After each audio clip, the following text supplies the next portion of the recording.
ഇന്നത്തെ എപ്പിസോഡിൽ അഭിയും ജലജയും ഒരു പുതിയ പെൺകുട്ടിയെ കണ്ടുപിടിച്ച് ആ പെൺകുട്ടിയാണ് ദേവ്യാനിക്ക് കരള് കൊടുത്തതെന്ന് പറഞ്ഞ് അവര് പറ്റിക്കാൻ നോക്കാണ് ദേവ്യാനിയെ. ഇത് കേട്ട ദേവ്യാനി ആദ്യം ഒന്ന് പകച്ചു നിന്ന് പോയെങ്കിലും ഒരു മുട്ടൻ പണി തന്നെ ദേവ്യാനി പിന്നീട് അവർക്ക് കൊടുക്കുന്നുണ്ട്. ആ മുട്ടൻ പണി എന്താണെന്ന് അറിയണ്ടേ? അതിന് നിങ്ങൾ ഈ എപ്പിസോഡ് മുഴുവനായിട്ട് വാച്ച് ചെയ്യാട്ടോ. എന്തായാലും നമുക്ക് ഇന്നത്തെ ട്വിസ്റ്റ് നിറഞ്ഞ എപ്പിസോഡ് സ്റ്റാർട്ട് ചെയ്യാം. ആദ്യം തന്നെ കാണിക്കുന്നത് കിച്ചണിൽ ദേവ്യാനി ബ്രേക്ക്ഫാസ്റ്റ് ഉണ്ടാക്കിക്കൊണ്ടിരിക്കുകയാണ്. ആ സമയം അങ്ങോട്ടേക്ക് ജലജ വരുന്നുണ്ട്. അപ്പൊ തന്നെ ജലജ ദേവ്യാനിയെ കാണുന്നുണ്ട്. അപ്പൊ ജലജ മനസ്സിൽ കരുതുന്നുണ്ട്, ആ ഏട്ടത്തി ഒറ്റയ്ക്കാണല്ലോ, ഇപ്പൊ തന്നെ ഏട്ടത്തിയോട് ഈ കാര്യം പറയാൻ പറ്റിയ സമയം. ഈ സമയത്ത് അങ്ങനെ ആരും കിച്ചണിലോട്ട് വരില്ല, ഇത് തന്നെയാ പറയാൻ പറ്റിയ സമയം. ഇതും പറഞ്ഞ് ജലജ ദേവ്യാനിയുടെ അടുത്തോട്ട് ചെല്ലുന്നുണ്ട് കേട്ടോ. ഏട്ടത്തി നേരത്തെ തന്നെ എഴുന്നേറ്റോ? ആ ജലജയോ, നിന്നെ ഈ സമയത്തൊന്നും കിച്ചണിലോട്ട് കാണാറില്ലല്ലോ, ഇന്നിപ്പോ എന്തു പറ്റി? ഓ എന്ത് പറയാൻ ഏട്ടത്തി, ഒരുത്തി നിറ വയറോടെ നിൽക്കുന്നുണ്ടല്ലോ, അവളുടെ വയറ്റിക്ക് എന്തെങ്കിലും ഉണ്ടാക്കി കൊടുക്കണ്ടേ? ഇല്ലെങ്കിൽ ഇവിടെ ഉള്ളവരൊക്കെ എന്നെ പനിക്കിടും. അപ്പൊ പിന്നെ ഈ സമയത്ത് എഴുന്നേറ്റല്ലേ പറ്റൂ. അല്ല എന്തായാലും നീ ഈ സമയത്ത് എഴുന്നേൽക്കാറില്ലല്ലോ. അത് പിന്നെ ഏട്ടത്തി കിടന്നപ്പോ ഉറക്കം കിട്ടിയില്ല, പിന്നെ ഏട്ടത്തിയുടെ കിച്ചണിൽ ഒറ്റയ്ക്കായിരിക്കും എന്ന് തോന്നി, അപ്പൊ പിന്നെ പെട്ടെന്ന് ഇങ്ങോട്ട് പോന്നതാ.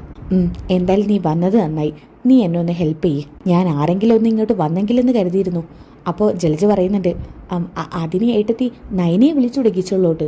അത് വീണ്ടും പറയേണ്ട ജാനകി, ഞാൻ പറഞ്ഞതല്ലേ അവൾ കിച്ചണിൽ കയറുന്നത് എനിക്ക് ഇഷ്ടമല്ല. നിനക്ക് പറ്റുമെങ്കിൽ ചെയ്യ്, ഇനി അതിന്റെ പേരിൽ നീ ഇങ്ങനെ പറഞ്ഞുകൊണ്ടിരിക്കണ്ട. പറ്റില്ലെങ്കിൽ പൊക്കോ, ഞാൻ ചെയ്തോളാം. അയ്യോ ഞാൻ ചുമ്മാ പറഞ്ഞതല്ലേ ഏട്ടത്തി, അത് വിട്. പിന്നെ ഏട്ടത്തി ഞാനൊരു കാര്യം പറയട്ടെ, അത് പറഞ്ഞ ഏട്ടത്തി വിശ്വസിക്കുമോ? വിശ്വസിക്കാൻ പറ്റുന്നതാണെങ്കിൽ ഞാൻ വിശ്വസിക്കും. എന്താ കാര്യം പറ. അത് പിന്നെ വേറൊന്നുമല്ല ഏട്ടത്തി, 2 ദിവസമായി ഞാൻ ഈ കാര്യം അറിഞ്ഞിട്ട്. പിന്നെ ഏട്ടത്തിയോട് പറയണോ വേണ്ടേന്നായിരുന്നു. ഇപ്പം എനിക്ക് തോന്നുന്നു ഏട്ടത്തി അത് അറിയണമെന്ന്. കാരണം ഏട്ടത്തി അത് അറിയാൻ ഒരുപാട് ആഗ്രഹിക്കുന്നുണ്ട്. എന്താ കാര്യം? നീ എന്താ പറയുന്നത്? ആദ്യം അതൊന്ന് തെളിയിച്ച് പറ.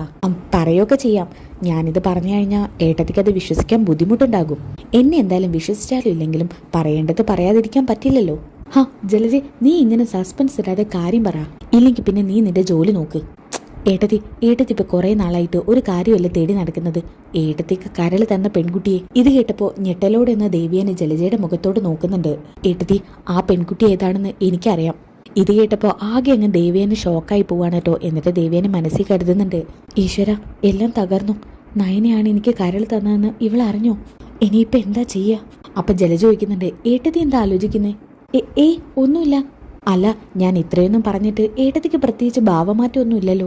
ഏട്ടത്തിക്ക് അറിയണ്ടേ അതാരാണെന്ന്? അത് എന്താ ഏട്ടത്തി ഇപ്പൊ ആ പെൺകുട്ടിയെ കുറിച്ച് അറിയണമെന്നില്ലേ?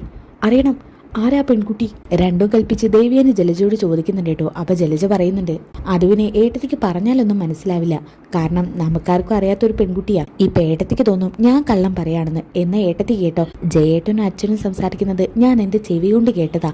അപ്പൊ തന്നെ ഞാൻ അബിയെ പറഞ്ഞയച്ചു ആ പെൺകുട്ടിയുടെ ഡീറ്റെയിൽസ് കിട്ടാൻ വേണ്ടിയിട്ട്. അവൻ പിന്നെ ഈ കാര്യത്തിലൊക്കെ മിടുക്കനാണല്ലോ. ശരിക്കും പറഞ്ഞാൽ അവൻ ആ പെൺകുട്ടിയെ കണ്ടുപിടിച്ചു കഴിഞ്ഞു. ജലജയുടെ ഈ സംസാരം കേട്ടപ്പോ തന്നെ ദേവി എനിക്ക് നല്ല രീതിയിൽ ഉടായ്പ തോന്നുകയാണ് കേട്ടോ. ഏട്ടത്തി എന്തൊന്നും പറയാത്തത്? ഞാനെന്ത് പറയാൻ? എന്തായാലും അബിയും നീയും കണ്ടുപിടിച്ച ആ കുട്ടി ആരാണെന്ന് എനിക്കൊന്ന് അറിയണം. ആ കുട്ടി തന്നെയാണോ എനിക്ക് കരൾ തന്നതെന്ന് ഉറപ്പുവരുത്തണല്ലോ. ഇത് കേട്ടപ്പോൾ ജലജ പറയുന്നുണ്ട്, അതെന്റെ ഏട്ടത്തി ഞാനും അബിയും പറഞ്ഞതിൽ ഏട്ടത്തിക്ക് വിശ്വാസമില്ലാത്ത പോലെ. അങ്ങനെയല്ല ജാനകി, ഇവിടെ എല്ലാവരോടും ഞാൻ എനിക്ക് കരൾ തന്ന പെൺകുട്ടിയെ കുറിച്ച് ചോദിച്ചിട്ടും ആരും എന്നോട് ഒരു സഹതാപവും കാണിച്ചിട്ടില്ല. എന്നാ കേട്ട പാടത്തിന് നീ അത് എന്നോട് വന്ന് പറഞ്ഞല്ലോ, അത് നിന്റെ നല്ല മനസ്സാ. അതിനൊരിക്കലും ഞാൻ കണ്ടില്ലെന്ന് വെക്കില്ല. എനിക്ക് എന്തായാലും ആ പെൺകുട്ടിയെ കണ്ടേ പറ്റൂ. പിന്നെ നമുക്ക് നാളെ തന്നെ പോയി കണ്ടാലോ? ഏട്ടത്തി എന്തിനാ നാളേക്ക് വെക്കുന്നത്? നമുക്ക് ഇന്ന് തന്നെ പോയി കണ്ടൂടെ? നിനക്കും അബിക്കും ഒഴിവുണ്ടെങ്കിൽ നമുക്ക് ഇന്ന് തന്നെ പോയി കാണാം. ഏട്ടത്തി എന്തായാലും ആ പെൺകുട്ടിക്ക് ഏട്ടത്തിയുടെ വക എന്തെങ്കിലും ഒന്ന് കൊടുത്തേ പറ്റൂ. ഞാൻ എന്തായാലും ആ പെൺകുട്ടിക്ക് വേണ്ടിയിട്ട് എന്നെ കൊണ്ട് കഴിയുന്നത് എന്തെങ്കിലും ഒന്ന് കൊടുക്കാന്ന് കരുതിയിട്ടുണ്ട്.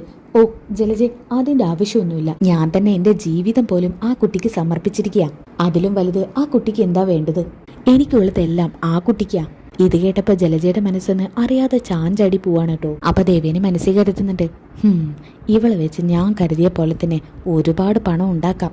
എന്നെ എന്റെ മക്കളെയും കഷ്ടപ്പെടുത്തിയവളാ ഇവളെ ഞാൻ വെറുതെ വിടുമെന്നൊന്നും കരുതണ്ട. എന്താ ജലജെ നീ എന്താ ആലോചിക്കുന്നത്? നമുക്ക് ഇന്നേനെ ആ പെൺകുട്ടിയെ കാണാൻ പോയാലോ? പിന്നെ നമുക്ക് ഇന്നേനെ കാണാൻ പോവാം. പിന്നെ ഏട്ടത്തി ഞാൻ ഈ പറഞ്ഞ വിവരമൊന്നും ആരോടും പറയരുതേ, കാരണം ഞാനിത് ഒളിഞ്ഞു കേട്ടതല്ലേ. ഓ നീ എനിക്ക് ഈ ചെയ്തു എന്ന ഉപകാരം തന്നെ വലുതാ, അതുകൊണ്ട് ഞാനിത് ആരോടും പറയില്ല. ശരി ഏട്ടത്തി, എന്നാ പിന്നെ നമുക്ക് രണ്ടുപേർക്കും അവളെ കാണാൻ പോവാം. അബിയോട് കാറെടുക്കാൻ പറയാം. അല്ല ആ പെൺകുട്ടി എന്തോ ജോലിക്ക് പോകുന്നുണ്ടെന്ന് പറഞ്ഞു. പകൽ സമയമൊക്കെ അവിടെ ഉണ്ടാകുമോ? ആ ജോലിക്ക് പോകുന്നുണ്ട്. എന്നാലും നമുക്ക് അങ്ങോട്ട് ചെന്ന് കാണാലോ. അങ്ങനെയൊന്നും കാണാൻ പറ്റില്ലെന്നാണല്ലോ ആദർശം ചേട്ടനൊക്കെ പറഞ്ഞത്. ആ കുട്ടിയുടെ വീട്ടുകാർക്ക് പബ്ലിസിറ്റി ഒന്നും ആവശ്യമില്ല, സഹതാപം ആവശ്യമില്ല എന്നൊക്കെ പറഞ്ഞത്. അപ്പൊ പിന്നെ ആ കുട്ടിയുടെ പെർമിഷൻ ഇല്ലാതെ നമ്മൾ കാണാൻ ചെല്ലുന്നത് മോശമല്ലേ? ഏയ്, എന്ത് മോശം? ആ കുട്ടിയുടെ പെർമിഷൻ വാങ്ങിയിട്ട് തന്നെയാണല്ലോ നമ്മൾ പോകുന്നത്. ആ എങ്കിൽ പിന്നെ നമുക്ക് പോവാം. നീ ആദ്യം പെട്ടെന്ന് ബ്രേക്ക്ഫാസ്റ്റ് ഉണ്ടാക്കാൻ നോക്ക്, അത് കഴിഞ്ഞിട്ട് പോവാം. ശരി ഏട്ടത്തി. എന്തായാലും ജലജയുടെ മനസ്സിൽ ഇപ്പോൾ ഒരു ലഡ്ഡു പൊട്ടിയിരിക്കുകയാണ്. എന്തായാലും ഈ വിവരം പറയാൻ വേണ്ടി ജലജ നേരെ അബിയുടെ അടുത്തോട്ട് പോകുന്നുണ്ട്. എന്നിട്ട് അബിയുടെ ഡോറിന് മുട്ടുന്നുണ്ട് കേട്ടോ. ആ സമയത്ത് നവ്യ പറയുന്നുണ്ട്, ഷോ, മനുഷ്യൻ ഉറങ്ങാൻ സമ്മതിക്കില്ല, ആരാ ഇത്? അപ്പോഴാണ് ജലജയുടെ സൗണ്ട് കേൾക്കുന്നത്. അബി, എടാ അബി. ഓ, ഇവരായിരുന്നു. എന്റെ ഉറക്കം കളഞ്ഞു. എടാ അബി. എന്താ നവ്യേ, നിനക്ക് ഉറക്കൊന്നുമില്ലേ? എടാ അബി, നീയപ്പം എന്റെ ഉറക്കം കളഞ്ഞത്, എന്നിട്ട് എനിക്ക് ഉറക്കില്ലേന്നു? ഓ, നിന്റെ പ്രശ്നം എന്താ? എന്നെ ഉറങ്ങാൻ സമ്മതിക്കൂ നീ? ഞാനല്ല സമ്മതിക്കാത്തത്, നിന്റെ അമ്മ പുറത്ത് വന്നിരിക്കുന്നുണ്ട്. കുറെ നേരമായി ഡോറിന് മുട്ടുന്നു. ചെന്ന് നോക്ക് എന്തിനാ അമ്മ വിളിക്കുന്നതെന്ന്. രാവിലെ തന്നെ വേദോതി തരാനായിരിക്കും. അമ്മ വിളിച്ചോ? ആ, നിന്റെ അമ്മ വിളിക്കുന്നുണ്ട്. എന്തെങ്കിലും ഒപ്പിച്ചു വെക്കാനായിരിക്കും അല്ലേ? നീ എന്തിനാടി അതൊക്കെ അറിയുന്നേ? ഞാനും എൻ്റെ അമ്മയും എനിക്ക് ഇഷ്ടമുള്ളതുപോലെ ചെയ്യും. നീ അതൊന്നും ചോദിക്കാൻ വരണ്ട. അല്ലേനും ആരാ ചോദിക്കാൻ വരുന്നത്? എടാ അബി, ഒന്ന് തുറക്ക്. ആ, ദേ വരുന്നു അമ്മേ. ഇതും പറഞ്ഞ് അബി ഡോറ് തുറക്കുന്നുണ്ട് കേട്ടോ. എന്താ അമ്മ രാവിലെ തന്നെ? എടാ, ഒരു ഗോൾഡൻ ഓപ്പർച്യൂണിറ്റിയെ വന്നിരിക്കുന്നത്. എന്തോന്ന് ഗോൾഡൻ ഓപ്പർച്യൂണിറ്റിയോ? എടാ, നിന്റെ വല്യമ്മയെ ഞാൻ പറഞ്ഞ ആ കെട്ടുകഥ വിശ്വസിച്ചു. ഏത് കെട്ടുകഥ? എടാ, ഇന്നലെ ഞാൻ പറഞ്ഞില്ലായിരുന്നു ആ കരയിൽ നിന്ന പെൺകുട്ടിയെ കുറിച്ച്? ഓ അതോ, അതവര് വിശ്വസിച്ചോ? പിന്നെ വിശ്വസിക്കാതെ? അതൊക്കെ പറയാൻ പോയതേ ഞാനല്ലേ, പിന്നെ വിശ്വസിക്കാതിരിക്കുവോ? ഹോ അമ്മേ, എന്തായാലും അത് പൊളിച്ച് നമ്മൾ എന്തായാലും ഇന്ന് പൊളിച്ചെടുക്കും. ദേ, നീ പെട്ടെന്ന് ഫ്രഷ് ആയിട്ട് വാ, എന്നിട്ട് കാർ എടുക്കണം. നീ ആ പെൺകുട്ടിയൊക്കെ റെഡിയാക്കി വെച്ചിട്ടില്ലേ? അവളോട് എത്രയും പെട്ടെന്ന് റെഡി ആയിട്ട് ഓഫീസിലേക്കൊന്നും പറഞ്ഞ് ഇറങ്ങാൻ പറ. അമ്മേ, അവൾ എൻ്റെ കൂട്ടുകാരിയാ. അതൊക്കെ പറഞ്ഞ് ഞാൻ സെറ്റാക്കിയിട്ടുണ്ട്. സമയമാകുമ്പോൾ അവൾ അവിടെ നിന്ന് ഇറങ്ങും. ആ, എങ്കിൽ പിന്നെ നീ പെട്ടെന്ന് വാ. അങ്ങനെ അബി നേരെ പോയിട്ട് മാറ്റി ഒരുങ്ങി റെഡിയാവാൻ പോകുന്നുണ്ട് കേട്ടോ. ഓക്കെ, അങ്ങനെ അതൊക്കെ കഴിഞ്ഞിട്ട് കാണിക്കുന്നത് ദേവ്യാനയും ജലജയും ഒക്കെ ഒരുങ്ങി റെഡിയായി പുറത്തോട്ട് ഇറങ്ങാൻ നിൽക്കുന്നതാണ്. ആ സമയത്ത് ജയൻ വന്ന് ദേവ്യാനോട് ചോദിക്കുന്നുണ്ട്, ദേവേനി, നീ ഇതെങ്ങോട്ടാ? ആ അജയേട്ടാ, ഞാനൊന്ന് ജലജയുടെ കൂടെ പുറത്തോട്ട് പോയിട്ട് വരാം. ജലജയുടെ കൂടെയോ? ഇങ്ങോട്ട്? അവളുടെ ഒരു കൂട്ടുകാരിയെ കാണാൻ പോവാനാ. അല്ല, നീയും ജലജയും എങ്ങനെയാ പോകുന്നത്? അബിയുടെ കൂടെ? പോകുന്നതൊക്കെ കൊള്ളാം. അധികം മോശമായ റോഡിലൂടെ ഒന്നും പോകരുതെന്ന് അബിയോട് പറയണം. അതൊക്കെ ഞാൻ പറയാ ചെയ്യേട്ടാ. അതെ, നിനക്ക് ഇങ്ങനെ യാത്ര ചെയ്യുന്നൊന്നും നല്ലതല്ല, അത് ഓർമ്മയുണ്ടായിരിക്കണം കേട്ടോ. ആയിക്കോട്ടെ, ജയേട്ടൻ ഓഫീസിലേക്ക് പോകാൻ റെഡി ആയിക്കോ. ശരി. ഇതും പറഞ്ഞ് ജയൻ അവിടുന്ന് പോകുന്നുണ്ട്. പിന്നെ കാണിക്കുന്നത് അബി ആ പെൺകുട്ടിയോട് സംസാരിക്കുന്നതാണ്. ഹലോ മീരെ, നീ റെഡിയായോ? എൻ്റെ അബി, ഞാൻ റെഡിയായി.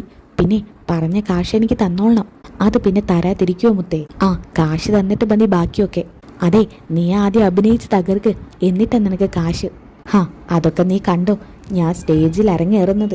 ആ, നീ ഫോൺ വെയ്, ഞാനേ കാർ എടുക്കാൻ പോവാ. നീ പെട്ടെന്ന് ഞാൻ പറഞ്ഞ സ്ഥലത്തോട്ട് പൊയ്ക്കോ. ശരി. ഇതും പറഞ്ഞ് അബി ഫോൺ വെക്കുന്നുണ്ട് കേട്ടോ. എന്നിട്ട് നേരെ ദേവ്യാനയുടെയും ജലജയുടെ അടുത്തേക്ക് ചെല്ലുന്നുണ്ട്. അമ്മേ, നമുക്കെന്ന് ഇറങ്ങിയാലോ? ആ പിന്നെ ഇറങ്ങാം അല്ലേ ഏട്ടത്തി? ആ, സമയം കളയണ്ട, പെട്ടെന്ന് ഇറങ്ങാം. അങ്ങനെ അവർ കാർ എടുത്തിട്ട് ആ പെൺകുട്ടിയെ കാണാൻ പോകുന്നതാട്ടോ പിന്നെ കാണിക്കുന്നത്. അങ്ങനെ അബി കൊണ്ടുപോയിട്ട് ഒരു വീടിന് മുന്നിൽ നിർത്തുകയാണ്. അത്യാവശ്യം വലിയ വീടാണ് കേട്ടോ. ആ വീട് കണ്ടപ്പോൾ ദേവീനെ ചോദിക്കുന്നുണ്ട്, അബി, നമ്മൾ എന്തിനാ ഇങ്ങോട്ട് വന്നത്? അത് പിന്നെ അമ്മായി, ഇതാണ് ആ പെൺകുട്ടിയുടെ വീട്. ഓഹോ, അപ്പൊ നമ്മൾ ആ പെൺകുട്ടിയുടെ വീട്ടിലേക്കാണോ വന്നിരിക്കുന്നത്? അതെ അമ്മായി, ഞാൻ ഒരുപാട് കഷ്ടപ്പെട്ട് തേടി പിടിച്ചത് ഈ വീട്. അന്വേഷിച്ചപ്പോഴാണ് മനസ്സിലായത് ആ കുട്ടിയാണ് വല്യമ്മയ്ക്ക് കരൾ തന്നതെന്ന്. എടുത്തി, എന്തിനാ നോക്കി നിൽക്കുന്നത്? എടുത്തി കാറിൽ നിന്ന് ഇറങ്ങ്. ഇതൊക്കെ കണ്ടപ്പോൾ ദേവേനെ മനസ്സിൽ കരുതുന്നുണ്ട്. എൻ്റെ അടുത്തുനിന്ന് എന്തൊക്കെയോ തട്ടിയെടുക്കാൻ ഒരുങ്ങിയേക്കുക രണ്ടെണ്ണോ. തരാടി, നിനക്കും നിന്റെ മകനും ആവശ്യത്തിലേറെ ഞാൻ തരാം. എന്തൊരു മനസ്സായവരുടേതൊക്കെ. എത്രയൊക്കെ കിട്ടിയിട്ടും പാഠം പഠിക്കാത്ത ഇനങ്ങളാ ഇത്. കാണിച്ചു കൊടുക്കുന്നുണ്ട് ഞാൻ. അപ്പൊ ജലജ പറയുന്നുണ്ട്, ഏട്ടത്തി എന്താ ഇറങ്ങാത്തത്? ആ, ഞാനേ ആ കുട്ടിക്ക് എന്ത് കൊടുക്കണം എന്നുള്ള കൺഫ്യൂഷനില്ല. ഓ, അതൊക്കെ നമുക്ക് ആ കുട്ടിയോട് ചോദിക്കാലോ. ഇല്ലെങ്കിൽ ഏട്ടത്തിക്ക് ഇഷ്ടമുള്ള എന്ത് വേണമെങ്കിലും കൊടുക്കാം. എന്തായാലും ഏട്ടത്തി കൊടുക്കുന്ന കുറഞ്ഞു പോകണ്ട. അങ്ങനെ കുറയ്ക്കോ ജലജ ഞാൻ? കാരണം ഞാനിപ്പോൾ എന്നേക്കാൾ കൂടുതൽ ഇഷ്ടപ്പെടുന്നത് ആ കുട്ടിയാണ്. അമ്മായി ഇങ്ങനെ പറഞ്ഞുകൊണ്ടിരിക്കാതെ ആ കുട്ടിയെ കാണാൻ വാ. എന്തായാലും ദേവ്യാനെ രണ്ടും കൽപ്പിച്ച് കാറിൽ നിന്ന് പുറത്തോട്ട് ഇറങ്ങുന്നുണ്ട് കേട്ടോ. അബി ഏർപ്പാടാക്കിയ പെണ്ണ് ഒരു വാടക അമ്മയും വാടക അച്ഛനെയും വാടക ഭർത്താവിനെയും ഒക്കെ ഒരിക്കൽ റെഡിയാക്കി വെച്ചിരിക്കുകയാണ്. അങ്ങനെ ഇവരൊന്നും അറിയാത്ത പോലെ അബി നേരെ ചെന്നിട്ട് കോളിംഗ് ബെൽ അടിക്കുകയാണ്. ആ സമയത്ത് ഈ പെണ്ണിന്റെ വാടക അച്ഛൻ വന്നിട്ട് കതക് തുറക്കുന്നുണ്ട്. തുറന്ന പടെ ഇവരെ കണ്ടിട്ട് അച്ഛൻ ചോദിക്കുന്നുണ്ട്, ആരാ? മനസ്സിലായില്ല. അപ്പൊ അബി പറയുന്നുണ്ട്, നമസ്കാരം സാർ, ഞങ്ങള് അനന്തപുരി തറവാട്ടിന്നാ. ഇവിടുത്തെ മോള ഞങ്ങളുടെ വല്യമ്മയ്ക്ക് കരൾ കൊടുത്ത് സഹായിച്ചത്. ആ കുട്ടിയെ ഒന്ന് കാണാൻ വേണ്ടി വന്നതാ. അപ്പൊ ആ വാടകച്ചൻ പറയുന്നുണ്ട്, എന്തിനാ ഇതും പറഞ്ഞ് ഇങ്ങോട്ട് വരുന്നത്? ഞങ്ങൾ പറഞ്ഞതല്ലേ അതൊക്കെ അന്നത്തോടു കൂടി തീർന്നു.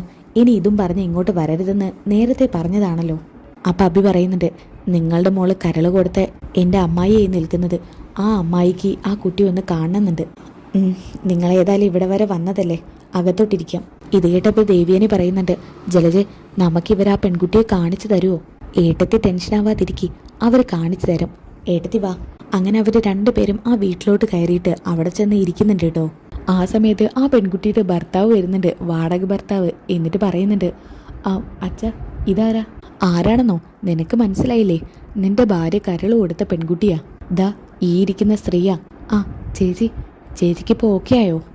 അല്ല, ഇനി ഇതിനെക്കുറിച്ച് ചോദിച്ച് ഇങ്ങോട്ടാരും വരരുതെന്ന് ഞാൻ നേരത്തെ ആദർശനോട് പറഞ്ഞിട്ടുണ്ടായിരുന്നല്ലോ.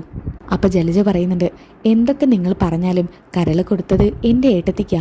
ഏട്ടത്തിക്ക് ഒരു നോക്ക് ആ പെൺകുട്ടിയെ കാണണമെന്നുണ്ട്. ഒന്ന് കാണുന്നതിൽ എന്താ തെറ്റുണ്ടെന്നൊന്നും പറഞ്ഞില്ല. ഇനി അതിൻ്റെ പേരും പറഞ്ഞ് ഓരോരുത്തർ ഇങ്ങോട്ട് വന്ന് അവരുടെ സഹതാപമൊന്നും ഞങ്ങൾക്ക് പറ്റാൻ ആഗ്രഹമില്ല, അതുകൊണ്ട് പറഞ്ഞതാ. അപ്പം ദേവേനെ പറയുന്നുണ്ട്, അല്ല നിങ്ങൾ മോളെ ഒന്ന് വിളിച്ചിരുന്നെങ്കിൽ ഒന്ന് കാണായിരുന്നു. കണ്ടിട്ട് ഇപ്പം തന്നെ ഞങ്ങൾ പൊക്കോളാം.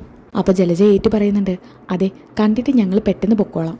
അങ്ങനെ എന്തായാലും ആ പെണ്ണിൻ്റെ ഭർത്താവ്, വാടക ഭർത്താവ് കേട്ടോ, ആ പെൺകുട്ടിയെ വിളിക്കുന്നുണ്ട്. എന്നിട്ട് ആ പെൺകുട്ടിയുടെ ഭർത്താവ് കുട്ടിയോട് പറയുന്നുണ്ട്, നൈനെ ഇതാരാന്ന് മനസ്സിലായോ? നീ കരൾ കൊടുത്ത ചേച്ചിയാ. ആഹാ, ദേവേനി ചേച്ചിയാണോ? അതെ.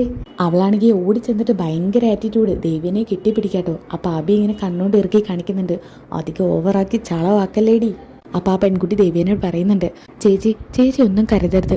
ഞാൻ ഇവരോടൊക്കെ പറയും എനിക്ക് ചേച്ചിയെ വന്ന് കാണണമെന്ന് ആഗ്രഹമുണ്ടെന്ന്. പക്ഷെ എന്ത് ചെയ്യാനാ, ഇവർ സമ്മതിക്കണ്ടേ? ഓ, അപ്പം ഇവർ സമ്മതിക്കായിട്ടാണോ? അതേ ചേച്ചി. പിന്നെയാണെങ്കിൽ ആ പെണ്ണിങ്ങനെ എടുത്തു വെച്ച് പറയുന്നുണ്ട് കേട്ടോ, ഒന്നും പറയണ്ട ചേച്ചി, ഇപ്പം എനിക്ക് വയ്യാത്തതുകൊണ്ട് ജോലിക്ക് പോകാൻ പറ്റാറില്ല. അതുകൊണ്ട് തന്നെ വീട്ടിലിപ്പം നല്ല ബുദ്ധിമുട്ടാണ്. അപ്പം ആ പെണ്ണിൻ്റെ ഭർത്താവ് പറയുന്നുണ്ട്, എടി നീ എന്തിനിതൊക്കെ ഇവരോട് പറയുന്നത്? പിന്നെ പറയണ്ടേ, നമ്മളെല്ലാ കാര്യവും അറിഞ്ഞിരിക്കേണ്ട ആളാ ഈ ചേച്ചി. അപ്പോൾ ദേവേനിങ്ങനെ മനസ്സിൽ കരുതുന്നുണ്ട്, എന്തായാലും ഞാൻ കാണിച്ചു തരാടി നിങ്ങളെയൊക്കെ. ഇവളെവിടെ നിന്ന് കുറ്റിയും പറിച്ച് വന്നതാണാവോ? അവൻ ഏതെങ്കിലും പെണ്ണിനെ ഒപ്പിച്ചെടുത്തതായിരിക്കും. അപ്പം ജലജ പറയുന്നുണ്ട്, ഏട്ടത്തി അവൾ പറയുന്നത് കണ്ടില്ലേ, അവൾക്ക് എന്തൊക്കെയോ പ്രാരാബ്ധ ബുദ്ധിമുട്ടുണ്ടെന്നാ തോന്നുന്നത്. ഏട്ടത്തി എന്തെങ്കിലും ഒരു സഹായം അവർക്ക് ചെയ്തു കൊടുക്ക്. പിന്നെ അത് ജലജ പറയണോ? ഞാൻ ചെയ്തു കൊടുക്കാതിരിക്കോ? ഇതും പറഞ്ഞ് ദേവിയനെ ജലജയുടെ കവളത്തിട്ട് ഒരൊറ്റ ഒന്ന് പൊട്ടിക്കാട്ടോ. എന്താണ് നീ കരുതിയത്, എന്നെ പൊട്ടത്തിയാക്കാന്നോ? ഇതും പറഞ്ഞ് ദേവിയനെ തിരിച്ചു ഒന്ന് കൊടുക്കുന്നുണ്ട് കേട്ടോ. എന്നിട്ട് പറയുന്നുണ്ട്, നീയും നിന്റെ മകനും വീട്ടിലോട്ട് പാടി, കാണിച്ചു തരാൻ ഞാൻ നിങ്ങളെ. രണ്ടെണ്ണം എന്നെ പറ്റിക്കാൻ വേഷം കെട്ടി ഇറങ്ങിക്കുക. നീയൊക്കെ എന്താടി കരുതിയത്? എന്നെ അങ്ങനെ പറ്റിച്ച് പണം ഊറ്റാന്നോ? നാണമില്ലല്ലോ നിങ്ങൾക്കെല്ലാവർക്കും. ഏട്ടത്തി, ഇത് ഏട്ടത്തിക്ക് കരൾ തന്ന പെൺകുട്ടിയാ. നീ എന്നെ ശബ്ദിച്ചു പോകരുത്. ഇനി എന്തെങ്കിലും മിണ്ടിയാലേ നീ ആനന്ദപുരയ്ക്ക് പുറത്തായിരിക്കും കേട്ടോടി. അബി, വണ്ടി എടുക്കുന്നുണ്ടോ നീ? ഇത് പറഞ്ഞ് ദേവിയനെ ദേഷ്യപ്പെട്ടുകൊണ്ട് പോകാട്ടോ. എന്തായാലും നല്ല കിടിലൻ ട്വിസ്റ്റ് നിറഞ്ഞ എപ്പിസോഡാണ്. ഇനി എന്തായാലും ജലജയ്ക്ക് നല്ല 8ന്റെ പണി തന്നെയാണ് വീട്ടിലെത്തിയിട്ട് കിട്ടാൻ പോകുന്നത്. അപ്പോൾ എന്തായാലും നമുക്ക് അടുത്ത എപ്പിസോഡ് നിങ്ങൾ വെയിറ്റ് ചെയ്തിരിക്കാട്ടോ. അപ്പോൾ അവിടുത്തെ എപ്പിസോഡ് വേണമെന്നുണ്ടെങ്കിൽ നെക്സ്റ്റ് എപ്പിസോഡ് ഒന്ന് കമൻറ്റ് ചെയ്യാൻ എന്തായാലും മറക്കരുത്. അപ്പോൾ അടുത്ത വീഡിയോയിൽ കാണുന്നവരേക്കും എല്ലാവർക്കും bye guys, love you all.